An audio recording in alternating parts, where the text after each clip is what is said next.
வணக்கம் மக்களே. இன்றைக்கி பார்த்தீங்கன்னா என்னோடய தங்கச்சி வந்து செடி வைக்க போகிறேன்னு சொல்லிட்டு என்னை கூட்டிகிட்டு போயிட்டாங்க தோட்டத்துக்கு. என்ன செடி வைக்க போகிறான்னு பார்த்தீங்கன்னா முல்லைப்பூ செடி வைக்க போகிறாங்க. அங்கே போய் பார்த்தீங்கன்னா ஆல்ரெடி செம்பருத்தி பூ வந்து பூத்து குலுங்கி கிடந்துச்சு. அதை பார்த்துட்டு அப்படியே செடி வைக்க போகலான்னு சொல்லிட்டு பல்ல பறிச்சிட்டு இருந்தாங்க. அந்த கவரில் என்ன இருக்குன்னு பார்த்தீங்கன்னா சாணி கலந்த மண் இருக்கும் போல் அதை கொட்டிட்டு அதில் வந்து செடி வைக்கலாம்னு சொல்லிட்டு ப்ரிப்பேர் ஆகிட்டாங்க. ஆல்ரெடி பார்த்தீங்கன்னா நம்ம சேனல்லையே ரோஜா பூ செடி வாங்கி வைக்கிற வீடியோ வந்து ஷார்ட்ஸாக போட்டிருந்தோம். அதில் வந்து ஏகப்பட்ட கமெண்ட்ஸ் பண்ணியிருந்தீங்க. பச்சை சாணத்தை வந்து நீங்கள் போடக்கூடாது, அதை காய வச்சு தான் நாங்கள் போடணும்னு சொல்லிட்டு கமெண்ட்ஸ் பண்ணியிருந்தீங்க. போன டைம் பண்ண தப்பை வந்து இப்போயும் பண்ணக்கூடாதுன்னு சொல்லிட்டு மக்களே நல்லா தெளிவாக தான் மக்களுக்கு இருக்கும். நல்லா காஞ்ச சாணி மணல்லாம் கலந்து குழியில் வந்து பரப்பி விட்டுட்டோம். அப்புறம் வந்து பார்த்தீங்கன்னா பாப்பா வந்து செடி வந்து வைக்க ஸ்டார்ட் பண்ணிட்டாங்க. அந்த செடியில் வந்து பார்த்தீங்கன்னா 2 பூ பூத்த மாதிரி இருந்துச்சு மக்கள், அதோடு தான் வாங்கியிருக்காங்க போல்.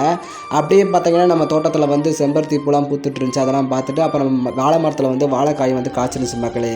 அதை போய் பார்த்தோம் மக்களே. ஒரு பக்கம் பாப்பா வந்து செடி வந்து வச்சு முடிச்சிட்டாங்க.